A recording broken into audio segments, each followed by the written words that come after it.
ഹരി ഓം. ദശകം 24, ശ്ലോകം 7. സശൂലൈരാവിദ്ധസ്സു ബഹുമധിതോ ദിഗ്ഗജഗണൈർ മഹാസർപ്പൈർദഷ്ടോപ്യനശനഗരാഹാരവിധുതഃ ഗിരീന്ദ്രാവക്ഷിപ്തോപ്യഹഃ പരമാത്മന്നൈ വിഭോ ത്വയിജ്ഞസ്താത്മത്വാത് കിമപി ന നിപീഡാമഭജത. പദച്ഛേദം നോക്കാം. സഹ ശൂലൈഹി ആവിദ്ധഃ സുബഹു. സശൂലൈരാവിദ്ധ സുബഹു. അവിടെ ആവിദ്ധ കഴിഞ്ഞിട്ട് വരുന്ന ആ വിസർഗവും ഉച്ചരിക്കണ്ട. അപ്പം സ ഇരട്ടിച്ച് പറഞ്ഞാൽ മതി. സശൂലൈരാവിദ്ധ സുബഹു.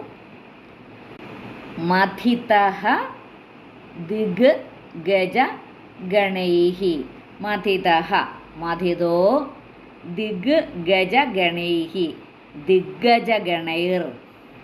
സശൂലൈരാവിദ്ധസ്സു ബഹുമഥിതോ ദിഗ്ഗജഗണൈർ മഹാസർപ്പൈഹി ദഷ്ടഃ അപി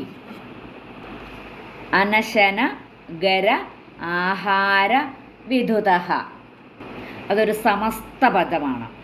മഹാസർപ്പൈദഷ്ടോപ്യനശനഗരാഹാരവിധുതഃ.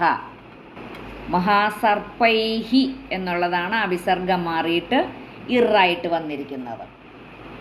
എന്നിട്ട് ദഷ്ടഃ അപി, അതാണ് ദഷ്ടോപ്യ. ആ പ്രശ്ലേഷ ചിഹ്നമാണ് അവിടെ വന്നിരിക്കുന്നത്. ദഷ്ടോപ്യ അനശന ഗര ആഹാര വിധുതഃ. മഹാസർപ്പൈദഷ്ടോപ്യനശനഗരാഹാരവിധുതഃ ഗിരീന്ദ്ര അവക്ഷിപ്തഃ അപി. ഗിരീന്ദ്ര അവക്ഷിപ്തഃ അപി അഹഹ. അതൊരുമിച്ചാണ് വന്നിരിക്കുന്നത്. ഗിരീന്ദ്രാവക്ഷിപ്തോപ്യഹഃ പരമാത്മൻ അയി വിഭോ. ഗിരീന്ദ്രാവക്ഷിപ്തോപ്യഹഃ പരമാത്മന്നൈ വിഭോ. നമ്മൾ വായിക്കുമ്പം ഗിരീന്ദ്രാവക്ഷിപ്തോ എന്ന് തോന്നും, പക്ഷേ ഗിരീന്ദ്രാവക്ഷിപ്തോ ആണ്. അവക്ഷിപ്തയാണ്. ആ ഗിരീന്ദ്ര കഴിഞ്ഞിട്ട് ദീർഘം വരുന്നുണ്ട്. അതാണ് ആയാണ് അവിടെ ദീർഘമായിട്ട് വന്നിരിക്കുന്നത്. ഗിരീന്ദ്രാവക്ഷിപ്തോപ്യഹഃ പരമാത്മന്നൈ വിഭോ ത്വയി നസ്ത ആത്മത്വാത് കിം അപി ന നിപീഡാം അഭജത. ത്വയി നസ്താത്മത്വാത് കിമപി ന നിപീഡാമഭജത. ഗിരി പബ്ലിക്കേഷൻസിൻ്റെ ബുക്കിൽ ത്വയി എന്നുണ്ട്. ത്വയി മതി. സശൂലൈരാവിദ്ധസ്സു ബഹുമഥിതോ ദിഗ്ഗജഗണൈർ മഹാസർപ്പൈദഷ്ടോപ്യനശനഗരാഹാരവിധുതഃ ഗിരീന്ദ്രാവക്ഷിപ്തോപ്യഹഃ പരമാത്മന്നൈ വിഭോ ത്വയിജ്ഞസ്താത്മത്വാത് കിമപി ന നിപീഡാമഭജത. ശ്ലോകം 7 അന്വയവും അർത്ഥവും നോക്കാം. ശ്ലോകം 6 നമ്മൾ കണ്ടു, ആ പ്രഹ്ലാദൻ്റെ ആ ഭക്തിദാർഢ്യം കണ്ടിട്ട് ആ അച്ഛനായ ഹിരണ്യകശിപുവിന് സഹിക്കാൻ പറ്റിയില്ല. ദേഷ്യം വന്നു. ഇനി കൊല്ലാനുള്ള മാർഗങ്ങൾ പ്രയോഗിക്കുകയാണ്. ഐ വിഭോ പരമാത്മൻ സഹ സുബഹുശൂലൈഹി ആവിദ്ധഃ അപി. ഐ വിഭോ പരമാത്മൻ, അല്ലയോ സർവശക്ത പരബ്രഹ്മമൂർത്തേ, സഹ സുബഹുശൂലൈഹി ആവിദ്ധഃ അപിഹി.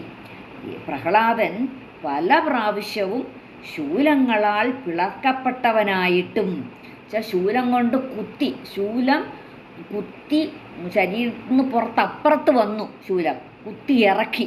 എന്നിട്ടും അതാണ് ഐ വിഭോ പരമാത്മൻ സഹ സുബഹുശൂലൈഹി ആവിദ്ധഃ അപി. പിന്നെയോ ദിഗ്ഗജഗണൈഹി മഥിതഃ അപിഹി. ദിഗ്ഗജഗണൈഹി എന്ന് വെച്ചാൽ ആനകളെ കൊണ്ട്, വലിയ വലിയ ആനകളെ കൊണ്ട്. ദിഗ്ഗജഗണൈഹി എന്ന് വെച്ചാൽ ദിഗ്ഗജ ആനകളുടെ സമൂഹത്താൽ മഥിതഃ അപി ചവിട്ടി അരയ്ക്കപ്പെട്ടിട്ടും മഹാസർപ്പൈഃ ദഷ്ടഃ അപി, ആ കൊടും പാമ്പുകളാൽ കടിപ്പിക്കപ്പെട്ടിട്ടും അനശനഗരാഹാരവിദുതഃ അപി, അനശന എന്ന് വെച്ചാൽ ഭക്ഷണം കൊടുക്കാതെയും പിന്നെ വിഷാന്നം കൊടുത്തും ഉപദ്രവിക്കപ്പെട്ടിട്ടും, അതാണ് ദിഗ്ഗജഗണൈഃ മദിതഃ അപി മഹാസർപ്പൈഃ ദഷ്ടഃ അപി അനശനഗരാഹാരവിദുതഃ അപി, ദിഗ്ഗജഗണ സമൂഹത്താൽ ചവിട്ടി അരയ്ക്കപ്പെട്ടിട്ടും കൊടും പാമ്പുകളാൽ കടിപ്പിക്കപ്പെട്ടിട്ടും ഭക്ഷണം കൊടുക്കാതെയും വിഷ അന്നം കൊടുത്തും ഉപദ്രവിക്കപ്പെട്ടിട്ടും ഗിരീന്ദ്രാവക്ഷിപ്തഃ അപി, വൻ കുന്നുകളുടെ മീതെ നിന്ന് കിപ്പോട്ട് തള്ളിയിട്ടപ്പെട്ടിട്ടും, അതാണ് ഗിരീന്ദ്ര അവക്ഷിപ്ത അപി, വലിയ പർവ്വതങ്ങളുടെയും കുന്നുകളുടെയും മുകളിൽ നിന്ന് കീപ്പോട്ട് തള്ളിയിട്ടപ്പെട്ടിട്ടും തുയി നസ്താത്മത്വാത് നിപീഡാം കിമപി ന അഭജത അഹഹ.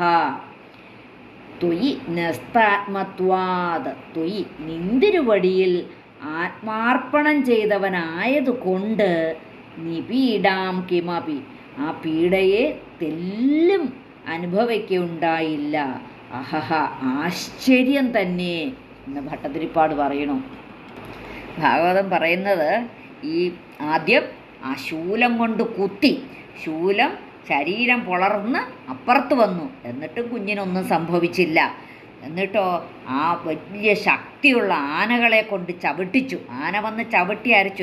എന്നിട്ട് ആന പുറകോട്ട് നീങ്ങിയെന്നാണ് പറയുന്നത്. ആന കുട്ടിയുടെ ചവിട്ടിയേച്ച ആന അങ്ങ് പുറകോട്ട് പോയി. പാമ്പുകളെ കൊണ്ട് കടിപ്പിച്ചു, ആഹാരം കൊടുത്തില്ല, പായസത്തിലാണ് വിഷം ചേർത്ത് കൊടുത്തതെന്ന് പറയുന്നു. എന്നിട്ട് ആ പായസം സുഖമായിട്ട് കുടിച്ചു, എന്നിട്ട് ഒന്നും സംഭവിച്ചില്ല. വലിയ വലിയ പർവ്വതത്തിൻ്റെ മുകളിൽ നിന്ന് താഴേക്ക് ഇട്ട് നോക്കിയപ്പോൾ ഒരു കല്ലിൻ്റെ പുറത്തിരുന്ന് സുഖമായിട്ട് കയറി ഇരുന്നു കൊണ്ട് നാരായണ നാരായണ നാരായണ എന്ന് പറഞ്ഞിരിക്കുന്നു. ഒന്നും ആ കുട്ടിയെ ബാധിക്കുന്നേയില്ല. ആ ഭാഗവതം പറയുന്നു ഈ എന്നിട്ട് അഗ്നിയിലിട്ടു എന്ന്, തീയിലിട്ട് തീ കെട്ടടങ്ങിപ്പോയി, കുട്ടിക്കൊന്നും സംഭവിച്ചില്ല. സമുദ്രത്തിലിട്ടു, പിന്നെ മഞ്ഞിൻ്റെ മുകളിലിട്ടു, ഒന്നും സംഭവിച്ചില്ല. എന്താ കാരണം?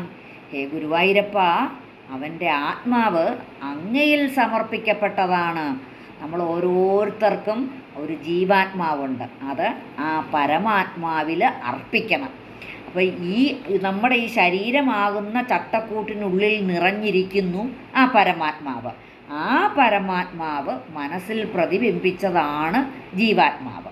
ആ ജീവാത്മാവിനെ ആ പരമാത്മാവിൽ അർപ്പിക്കണം എന്ന് പറഞ്ഞാൽ മനസ്സിൽ ഭഗവത് ചിന്ത മാത്രമായിട്ട് വരണം. അതാണ് അവസാനത്തെ വരി. അത് ഗുരുനാഥൻ പറഞ്ഞിരുന്ന അവസാനത്തെ വഴി നമ്മളെല്ലാം കാണാതെ പഠിക്കണം എന്നാണ് പറഞ്ഞിരുന്നത്. ത്വയി നസ്താത്മത്വാത് കിമപി ന നിപീഡാമഭജത, ത്വയി നസ്താത്മത്വാത് കിമപി ന നിപീഡാമഭജത.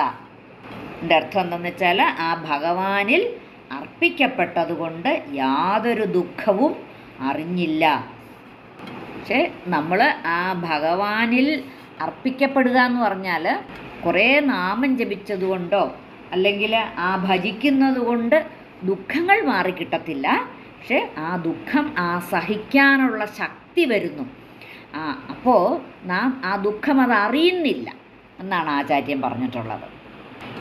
ഈ മുഴുവൻ സമയവും ആ നാമം ജപിച്ചുകൊണ്ട് ഇരുന്നാൽ ദുഃഖം വരത്തില്ല എന്നില്ല. മറിച്ച്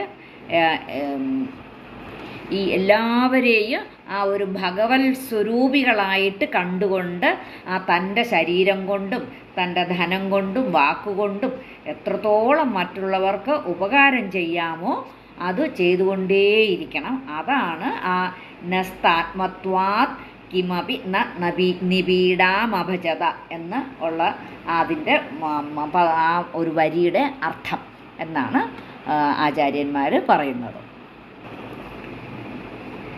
സശൂലൈരാവിദ്ധസ്സു ബഹുമതിദോ ദിഗ്ഗജഗണൈർ മഹാസർപ്പൈ ദഷ്ടോപ്യനശനഗരാഹാരവിദുതഃ ഗിരീന്ദ്രാവക്ഷിപ്തോപ്യഹ പരമാത്മന്നൈ വിഭോ ത്വയി നസ്താത്മത്വാത് കിമപി ന നിബീഡാമഭജത.